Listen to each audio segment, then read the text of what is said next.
ایک گناہ کبیرہ عمل، جیسا کہ ہم اور آپ جانتے ہیں کہ اسلام کے اندر تقریباً سارے مسائل کا اسلام کے اندر موجود، ہم یہ دعویٰ کرتے ہیں،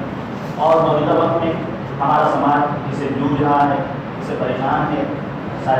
ایک شخص سے پریشان ہے۔ اس کا علاج، اس کا نظریہ اسلام نے اس کا حل کیا پیش کیا ہے، ہمیں چاہیے کہ ہم اسے سیکھنے اور سمجھنے کی کوشش کریں۔ حالانکہ معاملہ یہ ہے کہ ہم اپنی خرابیاں پر سے پشت ڈال کر ہر شخص کہہ رہا ہے کہ زمانہ خراب ہے، کوئی بدلاؤ اپنی زندگی میں نہیں چاہتا، ہر شخص چاہتا ہے کہ دوسرے کو بدلے، دوسرے کی زندگی میں کچھ تبدیلی دیکھیں، دوسروں پر اس کی انگلیاں اٹھتی ہے۔ ہمیں سب سے پہلے چاہیے کہ ہم اپنی زندگی میں دیکھیں اور پرکھیں اور چیک کریں کہ کہاں خامی ہے، کہاں غلطی ہے، تاکہ ہم اپنا سدھار کر سکیں، اپنی اصلاح کر سکیں۔ لہٰذا بنا کسی لمبی تمہید کے میں دعوت دینا چاہوں گا فضل شیخ احسان مدنی حفظہ اللہ کو کہ وہ آئیں، تشریف لائیں اور اس موضوع کی تفصیل کرائیں۔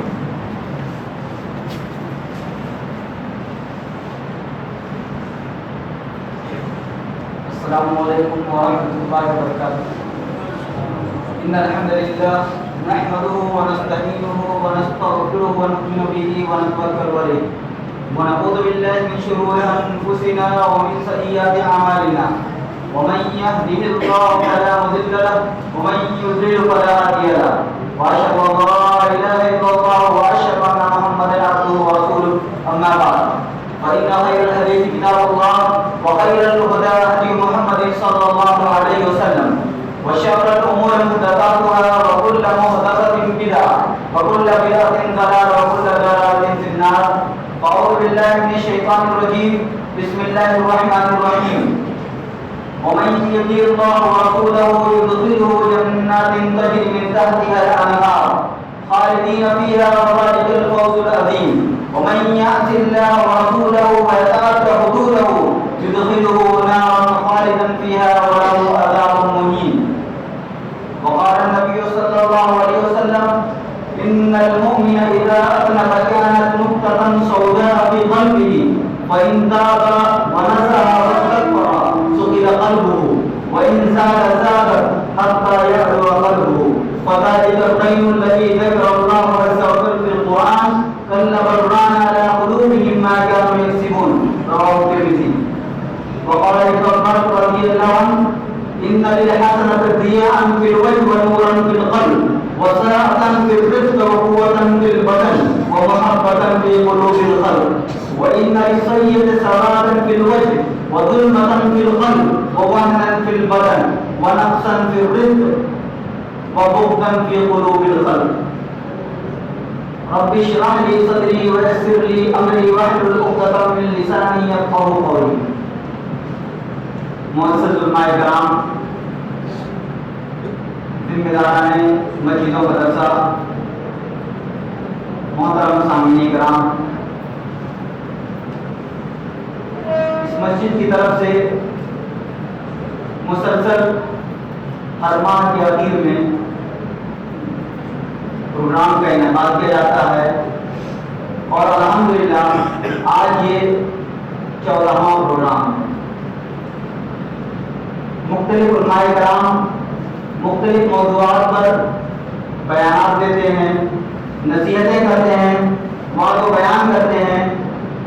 مقصد یہ ہوتا ہے کہ آپ جن برائیوں میں ملوث ہیں، جن گناہوں میں ملوث ہیں، جو معصیات، جو خطائیں ہمارے اندر پائی جاتی ہیں، جو کوتاہیاں، جو کمیاں یا جو لغزشیں ہمارے سماج میں موجود ہیں، ان پر متنبہ کیا جائے، ان پر لوگوں کو آگاہ کیا جائے،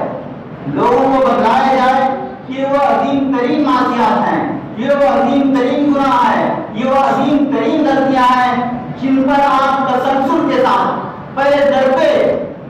عمل کرتے رہے تو آپ جہنم کے مستحق قرار دیے جا سکتے ہیں۔ اگر آپ کی آنکھوں سے ندامت کے آنسو نہ گرے، توبہ اور استغفار کے آنسو نہ گرے، آپ نے اللہ رب العالمین کے دربار میں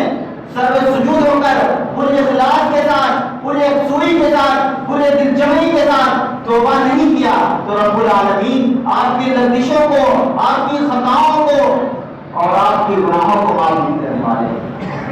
یہ وہ گناہ ہیں، یہ وہ عظیم غلطیاں ہیں جن پر رب العالمین آپ کا پکڑ کرنے والا ہے، جنہیں رب العالمین آپ کی لغزشوں کو اس وقت تک معاف نہیں کرے گا جب تک آپ تائب نہیں ہوں گے پورے صدق دلی کے ساتھ۔ محترم سامعین، آپ نے سنا ہوگا، قرآن کا مطالعہ کیا ہوگا، جمعہ کے خطبات آپ مسلسل سنتے ہیں، ائمہ اور علماء کی تقاریر سنتے ہیں، سابقہ امتوں کے واقعات آپ کے سامنے ہوں گے، چاہے قوم ہود ہو، چاہے قوم عاد ہو، چاہے قوم سمود ہو، چاہے قوم شعیب ہو، چاہے قوم لوط ہو، البتہ سابقہ تمام امتیں، سابقہ تمام قومیں صرف اس وجہ سے تباہ کر دی گئی، صرف اس وجہ سے ہلاک اور برباد کر دی گئی کہ انہوں نے اللہ رب العالمین کی اطاعت نہیں کی، اللہ رب العالمین اور اس کے رسول کے بتائے ہوئے طریقوں پر نہیں چلے۔ اس کے رسول نے جن احکام کو، جن فرامین کو اور جن پیغامات کو اپنی امتوں تک پہنچایا، ان پیغامات کو قبول نہ کرتے ہوئے سرکشی اور انحراف کی راہ کو اپنایا۔ یہی وہ اسباب ہوئے جن بنا پر سابقہ تمام امتیں تباہ و برباد کر دی گئیں۔ رب العالمین نے ان امتوں کی تباہی کا، ان امتوں کی بربادی کا، ان امتوں کی ہلاکتوں کا نقشہ مختلف آیتوں میں کھینچا ہے۔ رب العالمین نے ایک جگہ ارشاد فرمایا فَكُلًّا أَخَذْنَا بِذَنبِهِ، جتنی بھی قومیں گزری ہیں، فَكُلًّا أَخَذْنَا بِذَنبِهِ فَمِنْهُمْ من ارسلنا علیہ حاصبا ومنهم من اخذته الصیحہ ومنهم من خسفنا به الارض ومنهم من اغرقنا وما كان الله ليظلمهم ولكن كانوا انفسهم يظلمون۔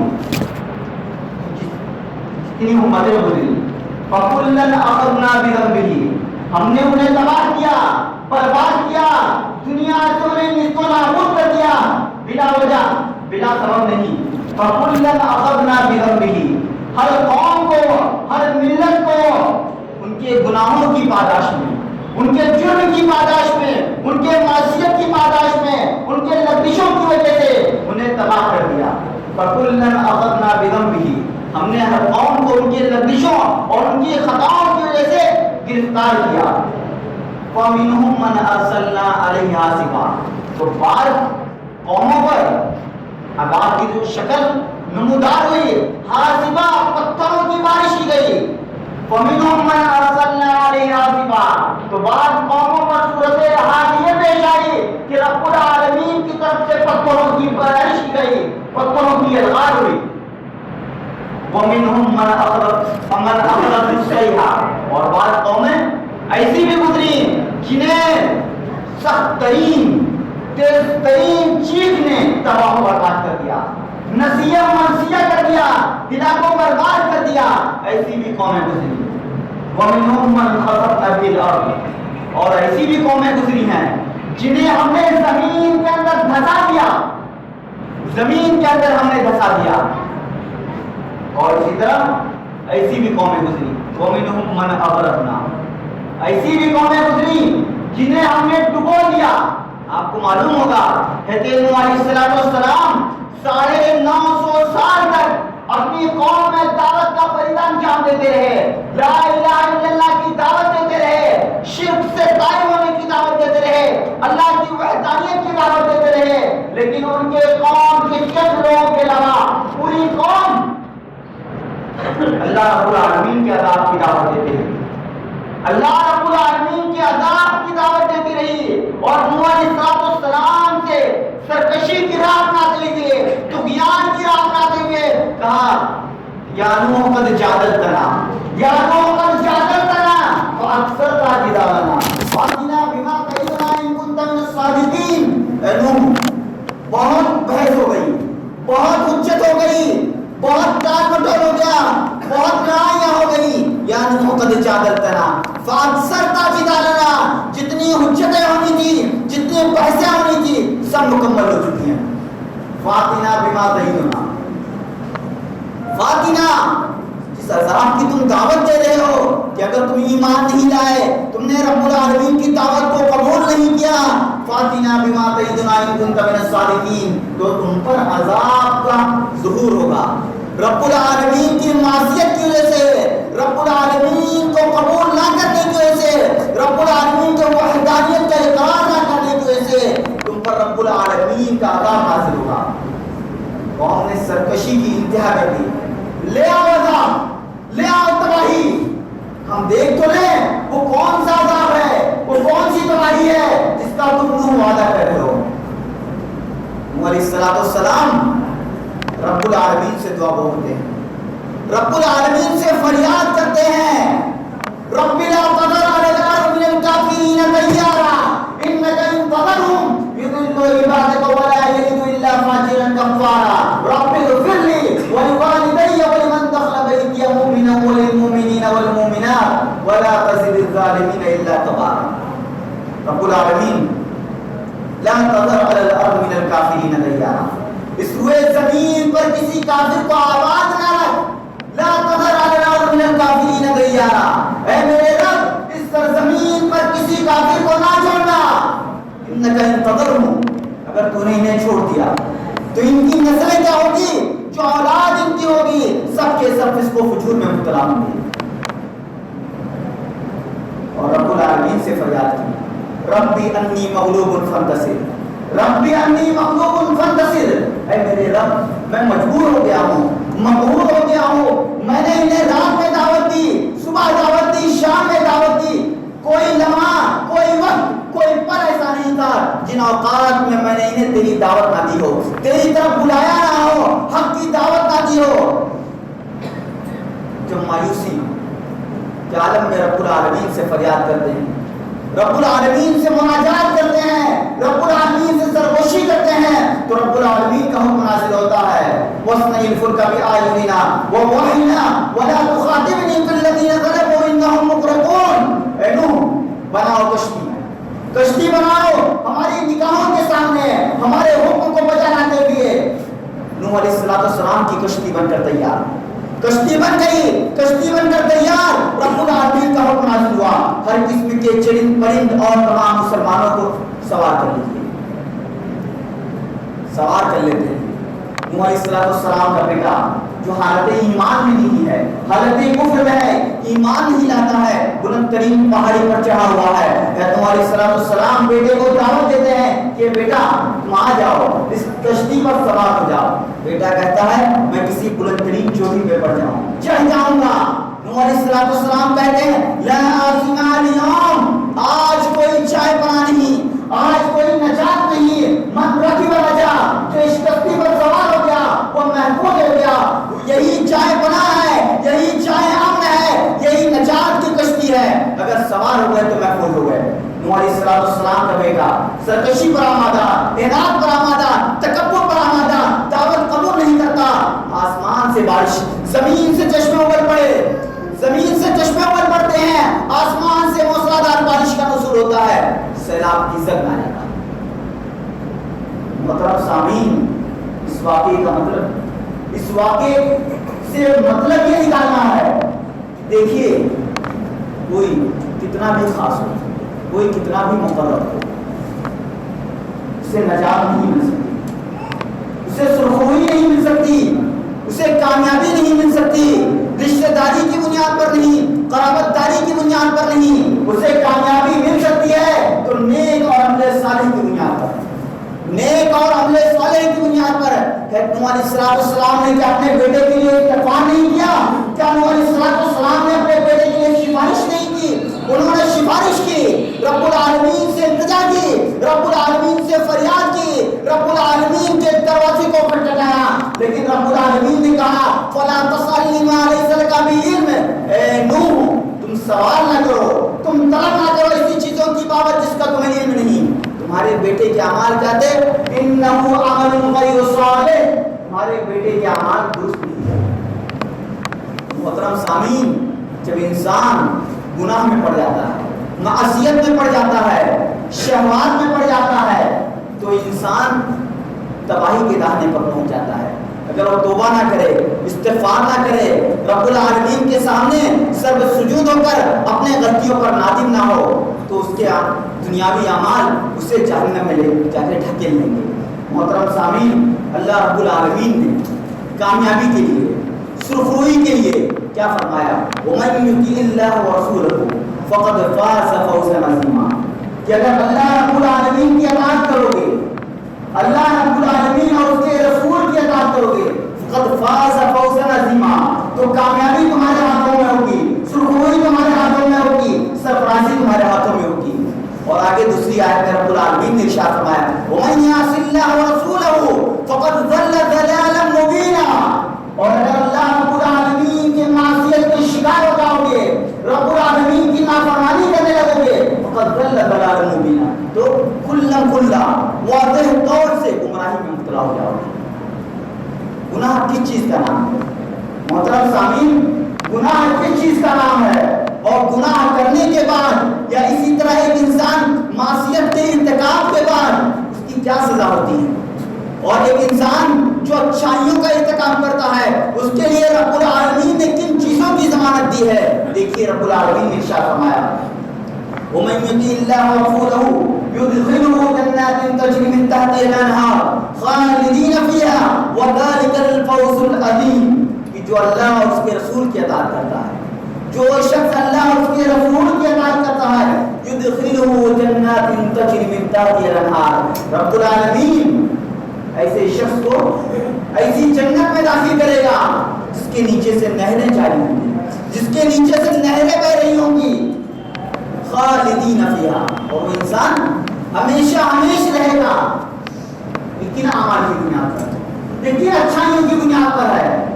یہ کن ثمرات کی وجہ سے ہے؟ محترم سامعین، یہ جنت کا حصول آسان نہیں ہے، جنت یہ کیا مکارہ کے ساتھ گھیر دی گئی ہے، حفت الجنت بالمکارہ، انسان اس دنیا کے اندر اپنی خواہشات کے پیچھے پڑ کر، اپنی آرزوؤں کے پیچھے پڑ کر، اپنی تمناؤں کے پیچھے پڑ کر لذات میں مبتلا ہو جاتا ہے، برائیوں میں مبتلا ہو جاتا ہے، جرائم میں مبتلا ہو جاتا ہے، معصیات میں مبتلا ہو جاتا ہے۔ یہی جرائم، یہی کرائم، یہی گناہ، یہی معصیات جن میں وہ مبتلا ہو جاتا ہے، اگر وہ اپنے نفس پر کنٹرول کر لے، اپنے آپ کو روک لے، تو اس شخص کے لیے رب العالمین نے جنت کی ضمانت دی ہے۔ کیوں من یطیع اللہ ورسولہ، کیوں؟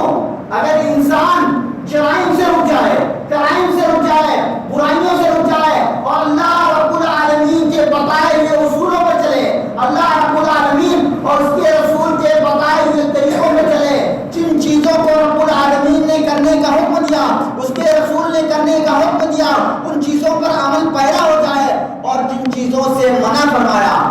جن چیزوں سے منع فرمایا اس کے رسول نے اور اللہ رب العالمین نے، رک جائے، تو یہی گناہ ہے۔ یعنی گناہ وہ چیزیں ہیں جسے انسان کرتا ہے اور اللہ رب العالمین اور اس کے رسول نے منع فرمایا ہے، اور جب انسان گناہوں سے رک جائے گا تو جنت کی ضمانت ہے، اوامر کو بجا لائے گا تو جنت کی ضمانت ہے، منہیات سے اجتناب کرے گا تو جنت کی ضمانت ہے۔ اسی آیت کریمہ میں رب العالمین نے فرمایا وَمَن یطیع اللہ ورسولہ یدخلہ جنات تجری من تحتہا الانہار خالدین فیہا وذلک الفوز العظیم، کہ جو اللہ اور اس کے رسول کی اطاعت کرے گا، جو اللہ اور اس کے رسول کی اطاعت کرے گا، رب العالمین اسے ایسی جنت میں داخل کریں گے جس کے نیچے سے نہریں جاری ہوں گی، وذلک الفوز العظیم۔ اور دیکھ لیجیے کامیابی حقیقی معنوں میں یہی ہے، اگر کامیابی کسی کو کہا جا سکتا ہے تو یہی حقیقی معنوں میں کامیابی ہے۔ وَمَن یعص اللہ ورسولہ، اور جو اللہ اور اس کے رسول کی نافرمانی کرے گا، جو اللہ اور اس کے رسول کے بتائے ہوئے طریقوں سے انحراف کرے گا، وَيَتَعَدَّى حُدُودَهُ، اور اس کے بتائے ہوئے حدود سے تجاوز کر جائے گا، يُدْخِلُهُ نَارًا، رب العالمین ایسے انسان کو جہنم میں داخل کر دیں گے، خالداً فیہا، اس میں وہ ہمیشہ ہمیشہ رہے گا۔ ایسا انسان جو رب العالمین کے اوامر کو ترک کر دیتا ہے، رب العالمین کے اوامر کو، رب العالمین نے جن چیزوں کی کرنے کا حکم دیا ہے، چاہے وہ رب العالمین کے ساتھ شرک کرنا ہو. رب العالمین نے اپنی وحدانیت کا حکم دیا ہے. رب العالمین نے اس بات کا حکم دیا ہے کہ انسان صرف اور صرف رب العالمین کو ایک جانے, رب العالمین کی اطاعت کرے, رب العالمین کو سجدہ کرے, رب العالمین کے ساتھ کسی کو شریک نہ ٹھہرائے اور اس کے رسول کی اطاعت کرے. اگر رب العالمین کی اطاعت سے انحراف کرتا ہے, رب العالمین کی اطاعت سے انحراف کرتے ہوئے شرک جیسی عظیم ترین برائی میں ملوث ہو جاتا ہے, تو رب العالمین اسے جہنم کا مستحق قرار دیتے ہیں. ان اللہ لا یغفر ان یشرک بہ ویغفر ما دون ذلک لمن یشاء, کہ رب العالمین شرک کسی بھی کیفیت میں معاف نہیں کرنے والے. ان اللہ لا یغفر ان یشرک بہ ویغفر ما دون ذلک, دوسری لغزشوں کو, دوسری غلطیوں کو, دوسری خطاؤں کو رب العالمین معاف کر سکتے ہیں. تو محترم سامعین, ومن یعص اللہ ورسولہ, جو شخص اللہ اور اس کے رسول کی نافرمانی کرتا ہے, ویتعدی حدودہ, اور اس کے حدود سے متجاوز ہوتا ہے, تجاوز کرتا ہے, رب العالمین اسے ایسی جہنم میں داخل کریں گے, یدخلہ نارا, اسے جہنم میں داخل کریں گے جس میں وہ ہمیشہ ہمیشہ رہے گا. وَلَهُ عَذَابٌ مُهِينٌ, اور یہ بات جان لیجیے, وَلَهُ عَذَابٌ مُهِينٌ, ایسے انسان کے لیے رسوا کن عذاب ہے. رسوا کن عذاب ایسے انسان کے لیے جو رب العالمین کے اوامر کو ترک کر دیتا ہے, رب العالمین کے منہیات کا ارتکاب کرتا ہے. ایسے انسان کے لیے ذلت و رسوائی ہے. اور یہ بات جان لیجیے محترم سامعین کہ انسان جب گناہ کا ارتکاب کرتا ہے, انسان جب لغزشوں کا ارتکاب کرتا ہے, تو اس کے ذہن و دماغ میں رب العالمین کا تصور نہیں ہوتا, رب العالمین کا خوف نہیں ہوتا, رب العالمین کی خشیت نہیں ہوتی, رب العالمین کا ڈر نہیں ہوتا, جبکہ اس کے ذہن و دماغ میں ہمیشہ اس بات کا تصور ہونا چاہیے, اس بات کا خوف ہونا چاہیے کہ عبادتوں کے معاملات جتنے بھی ہیں یا یہ دنیا جو قائم ہے, انہ علیم بذات الصدور, رب العالمین کی وہ عظیم ترین ذات جو دلوں کے اسرار سے, دلوں کے بھیدوں سے واقف ہے, اس کی نگاہیں ہمارے ہر حرکات پر, ہمارے ہر اعمال پر, ہمارے ہر افعال پر موجود ہیں. محترم سامعین, قیامت کے دن رب العالمین کے دربار میں جب کھڑے ہوں گے تو اس وقت رب العالمین کے سامنے سے ہمارے پاؤں نہیں ڈگمگائیں گے, ہمارے پاؤں نہیں ہلیں گے, یہاں تک کہ رب العالمین کو ہم جواب نہ دے دیں. لا تزول قدم ابن آدم یوم القیامة من عند ربه حتى يسأل عن خمس, عن عمره فيما أفناه, وعن شبابه فيما أفناه, وعن ماله من أين اكتسبه فيما أنفقه, وعن علمه ماذا عمل به. یہ 5 چیزوں کی بابت انسان سے سوال کیا جائے گا, انسان سے دریافت کیا جائے گا. یہ گناہ, یہ لغزشیں, یہ خطائیں جو بلا خوف بلا ڈر ہم ارتکاب کرتے جا رہے ہیں, رب العالمین کا ڈر ہمارے دل میں پیدا ہو جائے, رب العالمین کی خشیت پیدا ہو جائے, اور آخرت کا خوف ہمارے دلوں میں آ جائے. آخرت کا خوف اگر ہمارے دلوں میں رچ بچ جائے اور یہ تصور ہمارے دلوں اور ذہن و دماغ میں بچ جائے کہ رب العالمین کے سامنے ہمیں کھڑے ہو کر جواب دینا ہے, اور یہ نام اعمال ہمارے رب العالمین کے سامنے پیش کیے جائیں گے, رب العالمین دریافت کرے گا ہماری چھوٹی سے چھوٹی نیکیوں اور بڑی سے بڑی اچھائیوں کے بارے میں, اس وقت ہمارا کیا جواب ہوگا. محترم سامعین, لا تزول قدم ابن آدم یوم القیامة من عند ربه, 5 چیزوں کی بابت جب تک ہم جواب نہیں دے دیں گے, ہمارے دونوں پیر نہیں چلیں گے, ہمارے قدم نہیں ڈگمگائیں گے وہاں سے. لا تزول قدم ابن آدم یوم القیامة من عند ربه حتى يسأل عن خمس, عن عمره فيما أفناه. آج انسان کے ذہن میں یہ بسا ہوا ہے کہ جوانی کا عالم ہے, شباب کا عالم ہے, ہماری عمر 20 سال ہے, 25 سال ہے, 30 سال ہے,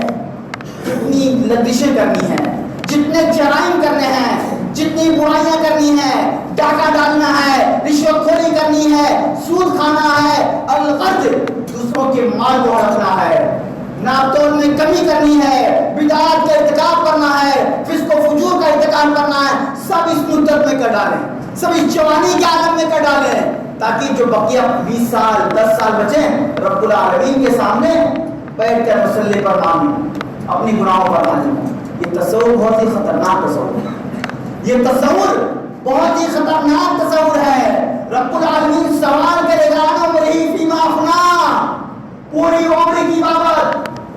انسان نے اپنی پوری زندگی 50 سال دور حیات, 60 سال دور حیات, 55 سال دور حیات, جس قدر اس نے زندگی اس دنیا کے اندر گزاری ہے کہاں بسر کی، کن اعمال میں بسر کیا، کن اچھائیوں میں بسر کیا، کن محاسن میں بسر کیا، کن جرائم میں اپنی زندگی کو گزارا، کن کرائم میں گزارا، سب کی بات سوال کیا جائے گا ان عمرہ فیما افنا۔ انسان سوچتا ہے کہ یہ جوانی کا دور ہے، یہ جوانی کا عالم ہے، کر لیں، کما لیں، کھا لیں، وقت آئے گا توبہ کر لیں گے۔ آپ کو معلوم ہوگا وہ حدیث آپ نے سنی ہوگی کہ رب العالمین کو وہ عبادت سب سے زیادہ محبوب ہے، سبق یظلهم اللہ فی ظلہ یوم لا ظل الا ظلہ۔ اس قسم کی لوگ عرش کے سائے میں ہوں گے، اس عالم میں ہوں گے جب کہیں کسی کو سایہ نصیب نہیں ہوگا۔ ان 7 قسم کے لوگوں میں سے ایک وہ انسان ہوگا شاب نشا فی عبادت اللہ، جس نے اپنی جوانی کو اللہ رب العالمین کی عبادت میں لگا دیا، جس نے اپنی جوانی کو اللہ رب العالمین کی عبادت میں لگا دیا۔ ایسا انسان قیامت کے دن جب کہیں کسی کو سایہ نصیب نہیں ہوگا، سورج ہمارے سروں پر ہوگا، سورج کی تپش سے ہم شرابور ہوں گے، پسینوں سے شرابور ہوں گے، سورج کی تواست کو ہم برداشت نہیں کر پائیں گے۔ ایسی کیفیت میں اگر ہم چاہتے ہیں کہ عرش کا سایہ، رب العالمین کا سایہ ہمیں نصیب ہو، تو چاہیے کہ اپنی جوانی کو برباد نہ کریں، ضائع نہ کریں، تباہ نہ کریں، اپنی جوانی کو رب العالمین کی عبادت میں صرف کریں۔ انسان جہاں انسان سے اس کی پوری عمر کی بابت سوال کیا جائے گا، اسی میں ایک سوال وان شبابہ فیما افنا فیما ابلا، خصوصاً اس کی جوانی کی بابت بھی سوال کیا جائے گا۔ انسان سے اس کی جوانی کی بابت خصوصاً سوال کیا جائے گا کہ انسان تم نے اپنی جوانی کو کہاں ضائع کیا، کن اعمال میں برباد کیا، کن اچھائیوں میں ضائع کیا۔ محترم سامعین، آپ کو متنبہ رہنا چاہیے، چوکنا رہنا چاہیے، بیدار رہنا چاہیے کہ ہم جو اعمال کرتے ہیں، جو افعال کرتے ہیں، کہیں یہ افعال رب العالمین کی معصیت میں شمار نہیں کیے جائیں گے، کہیں ہمارے یہ حرکات رب العالمین کی ناپسندیدگی میں نہیں شمار کیے جائیں گے۔ ہمیں ہمیشہ متنبہ رہنا چاہیے۔ اسی طرح ان عمرہ فیما افنا، اسی طرح وعن مالہ من این اکتسبہ وفیما انفقہ۔ دیکھ لیجیے یہ دنیا سے رب العالمین نے کیا کہا، لیبلوکم ایکم احسن عملا، انا خلقنا الموت والحیات لیبلوکم ایکم احسن عملا، کہ ہم نے موت اور زندگی صرف اور صرف اس مقصد کے لیے بنایا، لیبلوکم ایکم احسن عملا، تاکہ ہم جانچیں پرکھیں کہ عمل کے اعتبار سے سب سے بہترین کون عمل کرتا ہے، لیبلوکم ایکم احسن عملا، تاکہ بہترین اعمال کا ارتکاب کون کرتا ہے۔ تو آج ہم دنیا کے پیچھے، مال و زر کے پیچھے، درہم و دینار کے پیچھے اس قدر لگے ہوئے ہیں کہ ہم نے اللہ رب العالمین کو فراموش کر دیا، حلال و حرام کو بھلا دیا، اور رب العالمین اسی مال کی بابت دریافت کرے گا۔ وعن مالہ من این اکتسبہ وفیما انفقہ، یہ دولت جس کے پیچھے تم اپنی زندگی کو تباہ کر رہے ہو، اپنی عمر کو ضائع کر رہے ہو، تم نے کہاں سے کمایا، کہاں سے کمایا، کن ذرائع سے کمایا، کن وسائل سے کمایا، کیا اسباب تھے، کیا طریقے تھے جن کے ذریعے تم نے دولت حاصل کی۔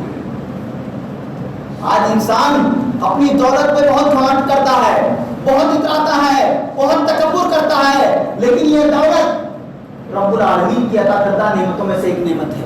رب العالمین کی عطا کردہ نعمتوں میں سے ایک نعمت ہے۔ اگر اس نے صحیح ذرائع سے حاصل کیا، صحیح طریقوں سے حاصل کیا، اور اگر غلط طریقوں سے حاصل کیا، غلط ذرائع سے حاصل کیا، تو رب العالمین کے سامنے جواب دہ ہونا، جواب دینا بڑا مشکل ہو جائے گا، اور رب العالمین کے سامنے اس وقت تک ہمارے پیر نہیں ہٹیں گے جب تک ہم جواب نہ دے دیں۔ الہاکم التکاثر حتی زرتم المقابر، مال و دولت کی حرص نے، مال و دولت کی کثرت نے تمہیں غافل کر دیا ہے۔ الہاکم التکاثر حتی زرتم المقابر، یہاں تک کہ تم قبروں کی زینت بن جاؤ، قبروں میں داخل ہو جاؤ۔ جب تک تم قبر میں نہیں داخل ہوگے تب تک مال و دولت کی حرص تم سے ختم نہیں ہونے والی۔ تئیس عبد الدینار، تئیس عبد الدرہم، درہم و دینار کے بدلے ہی نہ، درہم و دینار کے اور دیکھیے قیامت کے دن جب انسان رب العالمین کے سامنے کھڑا ہوگا، رب العالمین کے سامنے جواب دینا ہوگا تو کیا کہے گا؟ ما اغنانی مالیا، ما اغنانی مالیا، ہلک عنی سلطانیہ، خذوہ فغلوہ ثم الجحیم صلوہ ثم فی سلسلۃ ذرعہا۔ ما اغنانی مالیا، میری دولت نے مجھے کچھ بھی فائدہ نہیں پہنچایا۔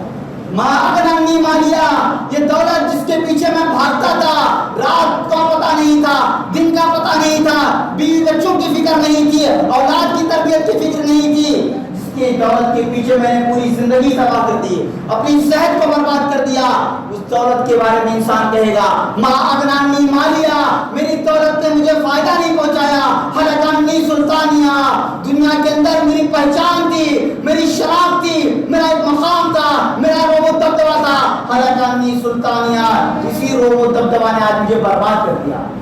خذوہ فغلوہ، پکڑو اور توق پہنا کے جہنم میں ڈال دو۔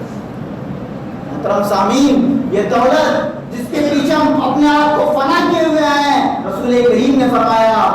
یقول العبد مالی مالی، انسان دنیا کے اندر مالی مالی، میں اتنا دولت مند انسان ہوں، میں کروڑوں کا مالک ہوں، اربوں کا مالک ہوں، خربوں کا مالک ہوں، اس کی دولت کس کام میں آنے والی؟ ما اکل فافنا، ما اکل فافنا، ما لبس فابلا، وما اعطى فاقنا۔ تین چیزیں ہیں، اگر انسان نے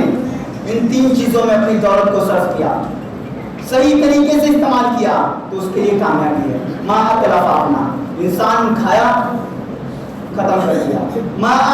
ما لبس فابلا، اچھے سے اچھا لباس زبطن کیا، فابلا وہ سیدھا کر دیا، وما اعطى فاقنا، اور اللہ کے راستے میں خرچ کیا، اللہ کے راستے میں خرچ کیا، فاقنا اسے ذخیرہ کر دیا۔ یہی تین چیزیں ہیں، باقی جو چھوڑ کر جا رہا ہے تو اس کے کس کام میں ہے؟ یہ دولت جو چھوڑ کر جا رہا ہے کس کام میں آنے والا ہے؟ محترم سامعین، انسان دولت کو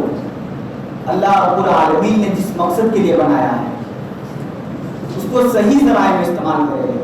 صحیح مقصد کے تحت استعمال کرے، خرافات میں نہ ضائع کرے، عیاشیوں میں ضائع نہ کرے، لذات میں نہ ضائع کرے، شہوات میں ضائع نہ کرے، کیونکہ انسان سے دریافت کیا جائے گا ان مالہ من این اکتسبہ، کہاں سے کمایا ہے، کن طریقوں سے کمایا ہے، کن ذرائع سے کمایا ہے، سوال کیا جائے گا۔ اور رب العالمین نے حکم دیا ہے یا ایھا الذین آمنوا کلوا من طیبات ما رزقناکم، ہماری عطا کردہ پاکیزہ روزی کھاؤ، ہماری عطا کردہ پاکیزہ روزی کھاؤ، اور اسی بات کو رسولوں کو دیا گیا تھا، اور اگر ہم نے پاکیزہ رزق نہیں کھایا، پاکیزہ روزی نہیں کھائی تو رب العالمین ہماری دعاؤں کو قبول نہیں کرنے والا، رب العالمین ہماری دعاؤں کو قبول نہیں کرنے والا۔ اور ایک حدیث ہے جس میں رسول کریم علیہ السلام نے بیان فرمایا کہ جب انسان گناہوں کا ارتکاب کرتا ہے، جب انسان برائیوں کا ارتکاب کرتا ہے تو اس کے رزق میں کمی کر دی جاتی ہے،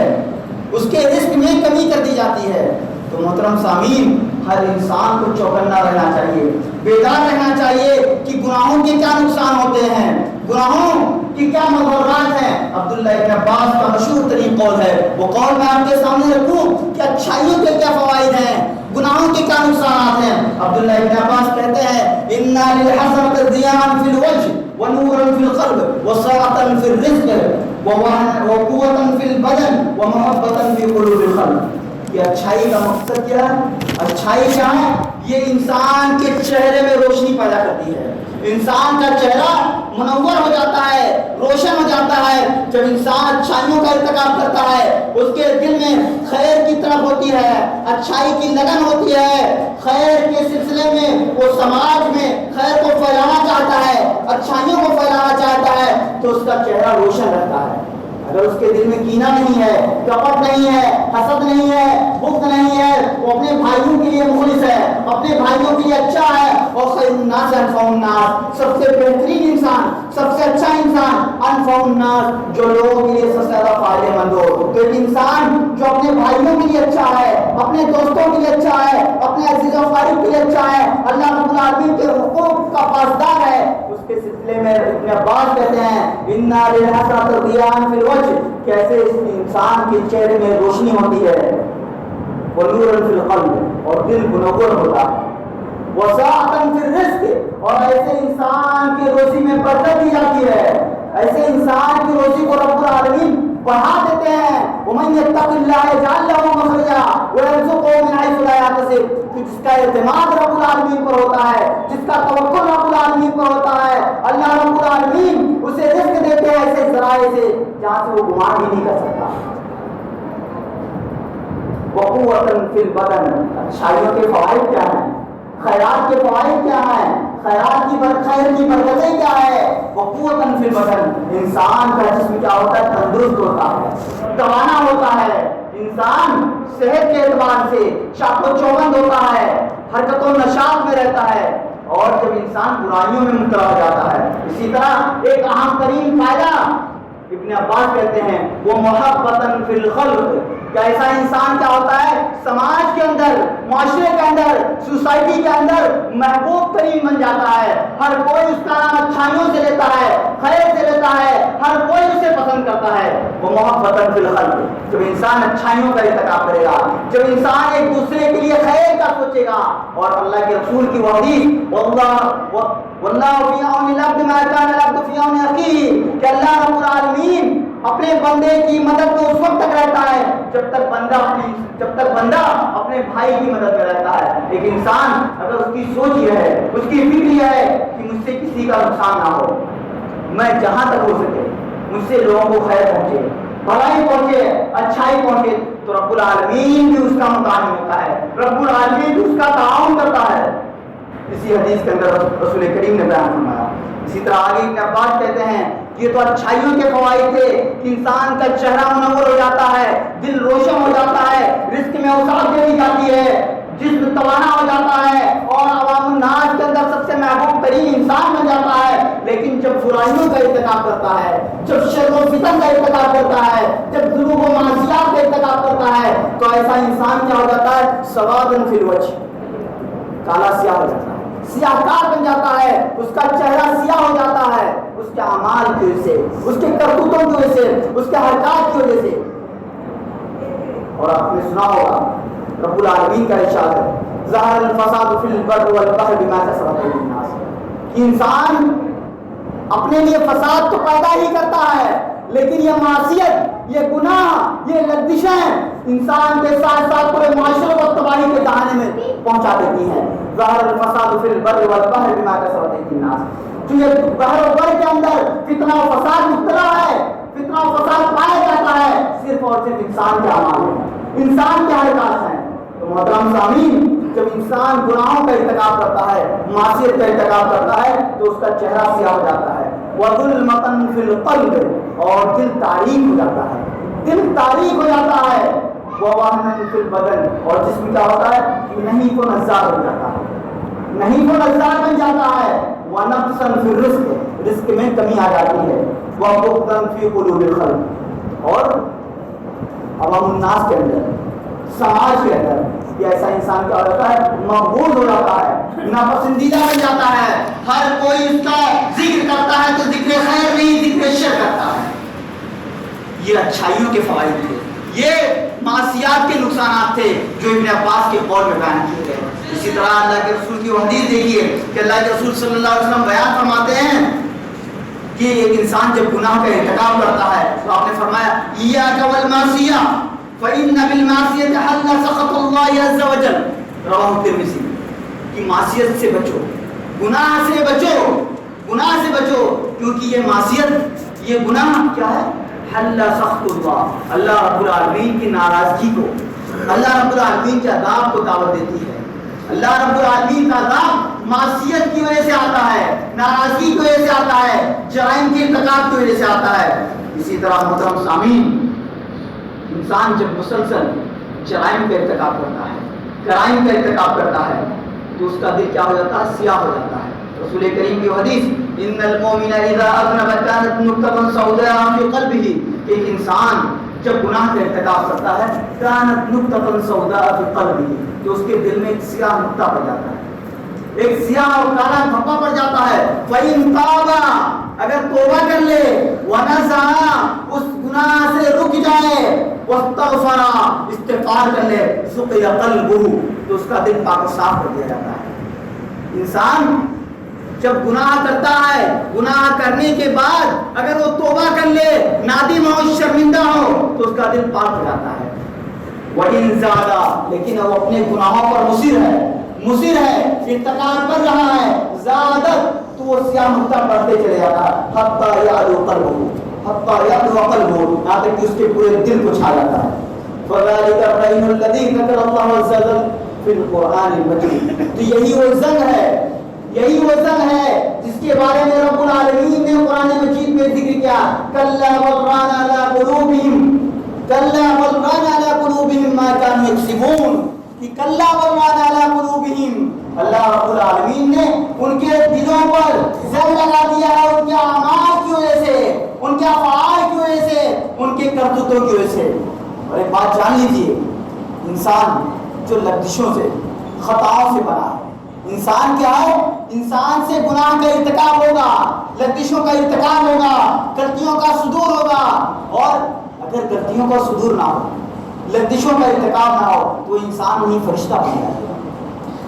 انسان نہیں فرشتہ بن جائے گا۔ حضرت ابو ہریرہ رضی اللہ عنہ کی مشہور روایت ہے، اللہ کے رسول صلی اللہ علیہ وسلم نے بیان فرمایا، والذی نفسی بیدہ، قسم اس ذات کی جس کے ہاتھ میں میری جان ہے، لو لم تذنبوا، اگر تم گناہ نہیں کرو گے، لذهب بکم، کہ اللہ رب العالمین تم کو ختم کر دے گا، اور تمہارے بدلے ایسی قوم لائے گا جو گناہ کریں گے، غلطیاں کریں گے، فیستغفرون، غلطیاں کرنے کے بعد کیا کریں گے؟ استغفار کریں گے اللہ رب العالمین سے، فیغفر لہم، تو اللہ رب العالمین انہیں معاف کرے گا، ان کی توبہ قبول کرے گا۔ اور رب العالمین نے فرمایا وَتُوبُوا إِلَى اللَّهِ تَوْبَةً نَصُوحًا، خالص دل کے ساتھ توبہ کرو، پوری سچائی کے ساتھ توبہ کرو۔ اور رسول کریم نے کہا كُلُّ بَنِي آدَمَ خَطَّاءٌ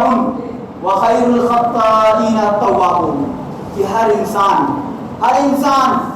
خطا کرتا ہے، لغزشیں کرتا ہے، اور بہترین خطاوار کون ہے؟ التوابون،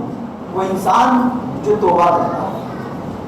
وہ انسان جو توبہ کرتا ہے، اپنی غلطیوں پر نادم ہوتا ہے، پشیمان ہوتا ہے، شرمندہ ہوتا ہے، ایسا انسان رب العالمین کے نزدیک بہترین انسان ہے۔ اگر انسان توبہ نہ کرے، شرمندہ نہ ہو، تو ایسے انسان ہی کے بارے میں کہا گیا ہے کَلَّا بَرَّانَ عَلَىٰ قُلُوبِهِم، کہ ہم نے ان کے دلوں پر زنگ لگا دیا ہے، ہم نے ان کے دلوں پر زنگ لگا دیا ہے۔ محترم سامعین، میرے موضوع کا، میرے عنوان کا دو پہلو تھا، ایک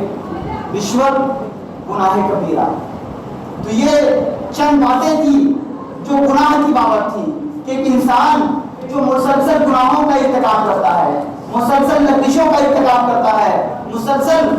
خطاؤں کا ارتکاب کرتا ہے، اور یہ خطائیں، لغزشیں انسان سے لازم و ملزوم ہیں، یہ لغزشیں ختم نہیں ہوں گی، یہ خطائیں ختم نہیں ہوں گی۔ انسان کا کام یہ ہے کہ اس سے غلطی کا صدور ہو، اس سے لغزش کا صدور ہو، تو ان سے توبہ کرے۔ اور یہ لغزشیں کیوں ہوتی ہیں،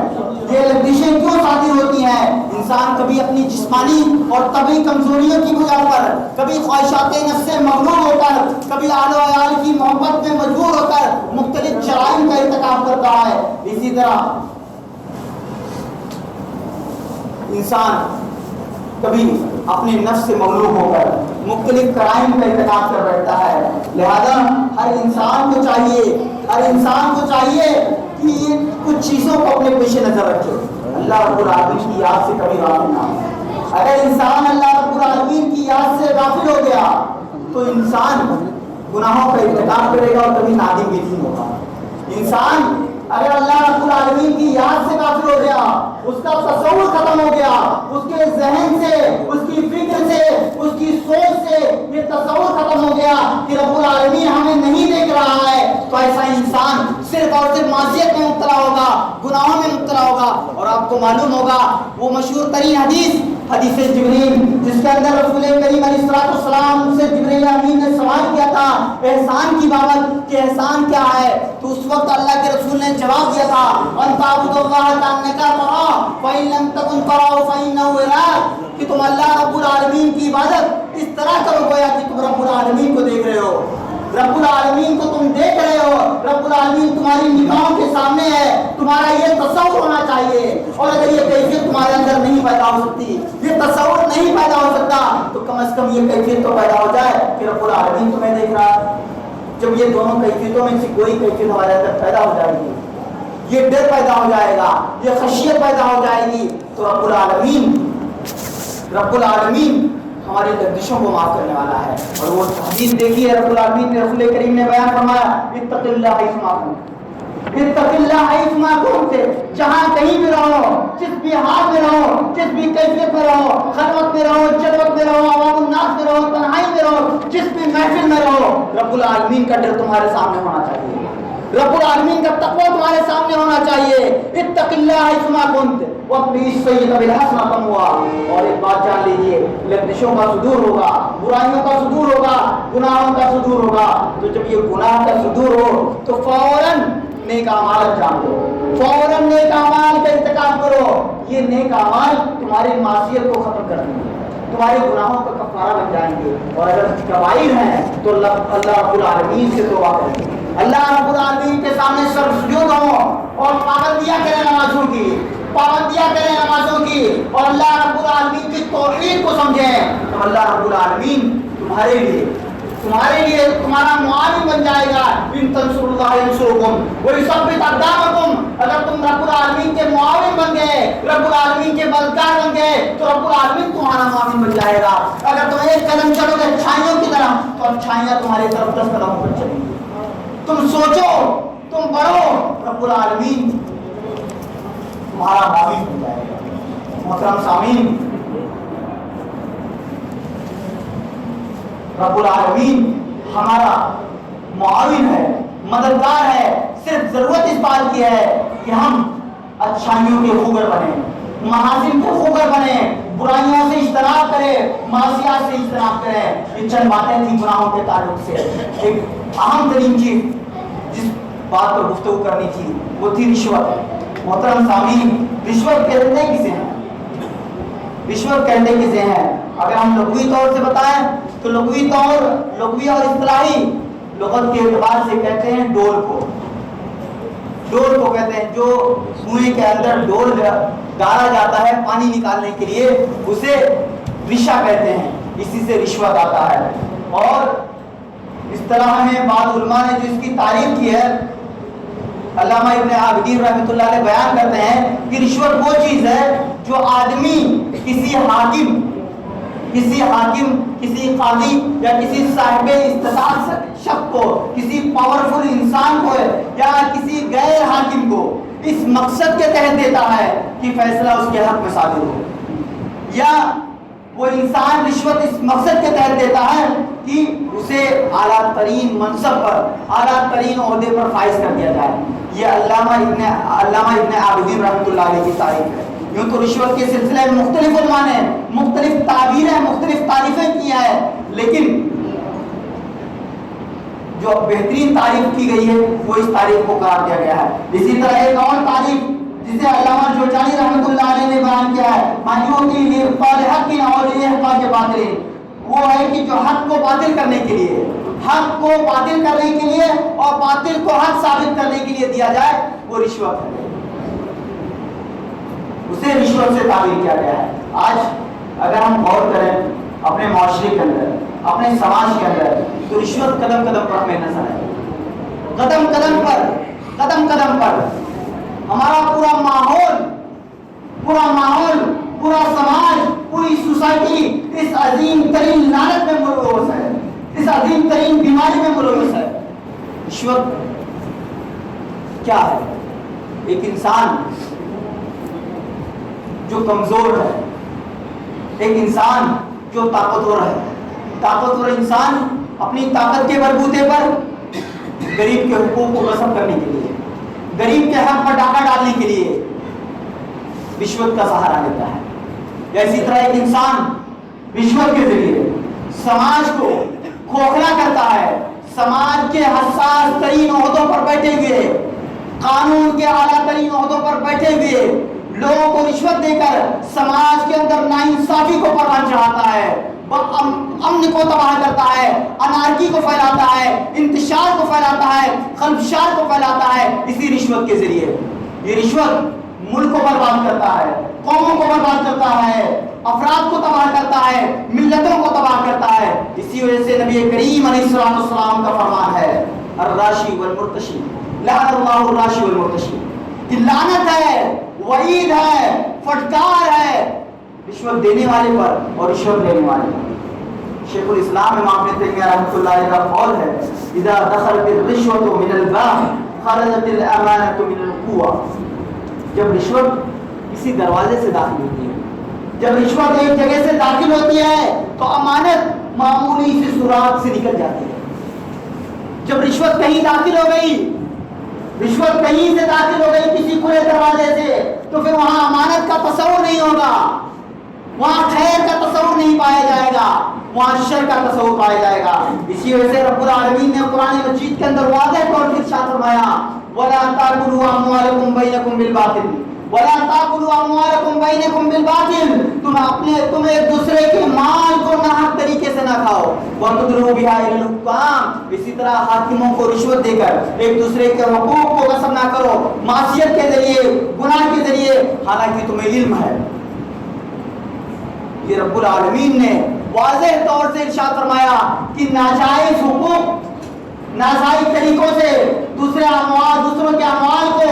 ہڑپ نہ کرو۔ آج ہمارے معاشرے میں چیزیں نہیں پائی جاتی، دوسرے کی زمین کو ہڑپنے کے لیے، دوسرے کے حقوق کو ہڑپنے کے لیے ہم لاکھ، 2 لاکھ، 5 لاکھ کی رشوت دے دیتے ہیں۔ یہی ہمارا حال ہے، اور رب العالمین نے اسی سے متنبع فرمایا وَلَا تَأْكُلُوا أَمْوَالَكُمْ بَيْنَكُمْ بِالْبَاطِلِ وَتُدْلُوا بِهَا إِلَى الْحُكَّامِ۔ اسی طرح حضرت عمر بن خطاب کا قول ہے رشوت الحاکم من السحت، کہ حاکم کو، قاضی کو یا کوئی اعلیٰ ترین عہدے پر قاضی سے بیٹھا ہوا ہے، اگر اسے رشوت دی جا رہی ہے تو ایسا کرنا حرام ہے، حرام ہے، تباہی ہے، بربادی ہے۔ رشوت کے دوسرے جو الفاظ قرآن میں ذکر آئے ہیں، لفظ رشوت نہیں مذکور ہے، لیکن دوسرے الفاظ جو سحت کے نام سے مذکور ہے، سماعون للکذب اکالون للسحت، مختلف تعبیریں بیان کی گئی ہیں۔ تو قرآن مجید کے اندر اللہ رب العالمین نے صراحتاً منع فرمایا ہے کہ دوسرے کے حقوق کو غصب نہ کیا جائے رشوت کے ذریعے۔ اسی طرح رسول کریم صلی اللہ علیہ وسلم نے بیان فرمایا لا یحل مال امرئ مسلم الا بطیب من نفسہ، کسی مومن کا، کسی مسلم کا مال اس وقت تک جائز نہیں جب تک وہ خوش دلی کے ساتھ پوری رضامندی کے ساتھ وہ آپ کو نہ دے دے۔ آج انسان غصب کرتا ہے لوگوں کی زمینوں کو، لوگوں کی جائیداد کو، رشوت کے بلبوتے پر، طاقت کے بلبوتے پر۔ آپ کو معلوم ہونا چاہیے کہ قیامت کے دن یہی زمین، یہی جگہ، یہی پراپرٹی آپ کی گردن کا توق بنا دی جائے گی، آپ کی گردن کا ہار بنا دی جائے گی۔ اگر آپ نے نام قبضہ کیا ہے معمولی سی زمین پہ اگر کسی کی حق کی ہے تو قیامت کے دن آپ کے گردن کا توق بنا دی جائے گی۔ محترم سامعین، رشوت، یہ رشوت جرائم کی لسٹ میں بہت بڑا جرم ہے، بہت بڑا وبال ہے، بہت بڑی تباہی ہے سماج کے لیے، معاشرے کے لیے۔ لیکن ایک انسان ہے جس کے حقوق کو ضائع کیا جا رہا ہے، جس کے حقوق کو سلب کیا جا رہا ہے، اور وہ انسان اتنا کمزور ہے کہ اب طاقت کے بلبوتے پر اپنے حقوق کو حاصل نہیں کر سکتا، اپنی زمین کو اپنے قبضے میں نہیں کر سکتا، تو ایسا انسان بحالت مجبوری، اگر اسے بحالت مجبوری، علماء نے، جمہور علماء نے لکھا ہے کہ بحالت مجبوری اپنے حقوق کو حاصل کرنے کے لیے ایسا انسان رشوت دے سکتا ہے۔ لیکن ایک انسان جو دوسرے کے حقوق کو غصب کر رہا ہے، دوسرے پر ڈاکہ ڈال رہا ہے اور دوسرے کو تکلیف دینے کے لیے، دوسرے کو اذیت دینے کے لیے، آج ہمارے معاشرے میں چیز رائج ہے، آج ہمارے معاشرے میں چیزیں رائج ہیں۔ خصوصاً ہم اپنے ماحول کے اندر، اپنی کاروباری رقابت کے اندر ہم دیکھتے ہیں کہ بعض افراد ہیں جن کی پہچان ہے بڑے بڑے پولیس والوں سے، وہ انہیں 5، 10، 15 کی رشوت دیتے ہیں اور کہتے ہیں کہ فلاں کی گاڑی کو چیک کرو، فلاں کی گاڑی کو پکڑ لو۔ یہ حالات ہیں۔ اسلام نے منع فرمایا ہے، اسلام نے منع فرمایا ہے دوسروں کو اذیت پہنچانے سے، تکلیف پہنچانے سے۔ یہ رشوت سب سے بڑا جرم ہے، سب سے بڑا جرم ہے جو دوسروں کو تکلیف پہنچانے کے لیے دیا جائے۔ اللہ رب العالمین ہمیں محفوظ رکھے اس وبا سے، اس جرم سے۔ اللہ رب العالمین ہمیں توفیق دے کہ ہم گناہوں سے تائب ہوں، گناہوں پر نادم ہوں، شرمندہ ہوں، پشیمان ہوں، توبہ کریں, استغفار کریں. اللہ رب العالمین ہمیں توفیق دے کہ رشوت, زناکاری اور اس طرح جیسے تمام ترین بڑے بڑے جرائم سے اجتناب کرنے کی اللہ رب العالمین ہمیں توفیق دے کہ ہم ہر بات بولنے کی کوشش کریں. اللہ رب العالمین ہمیں توفیق دے کہ معاشرے میں پھیلی ہوئی جو برائیاں ہیں, جو خرابیاں ہیں, سماج کے اندر جو چیزیں مسلمانوں کے لیے نقصان دہ ہیں, ہمیں توفیق دے کہ ہم عوام الناس کو ان پر متنبہ کر سکیں, عوام الناس کو آگاہ کر سکیں. اللہ رب العالمین ہمیں توفیق دے کہ ہم حق بات بول سکیں. اللہ رب العالمین ہمیں صحیح راہ پر گامزن کر. اللہ رب العالمین ہمیں حق بات بولنے کی توفیق عطا فرما. اے اللہ ہم انتہائی کمزور ہیں, نہیں ہیں. اے اللہ تو ہمیں کوٹے گویائی سے نواز. اے اللہ ہمیں حق بات بولنے کی جرأت عطا کر اور ہمیں توفیق دے کہ جو بھی جرائم سماج میں پنپ رہے ہیں, جو بھی کرائم سماج میں پنپ رہے ہیں, اور سماج کے جو ذمہ دار افراد ہیں یا سماج کے اندر جن کے شناخت ہے, پہچان ہے, ہمیں توفیق دے کہ ہم ان کے ساتھ مل بیٹھیں, ان کے ساتھ یکجا ہوں, متحد ہوں اور انہیں متنبہ کریں کہ اس سماج کے اندر پھیلے ہوئے جرائم پر عوام الناس کو متنبہ کریں. وآخر دعوانا الحمدللہ رب العالمین.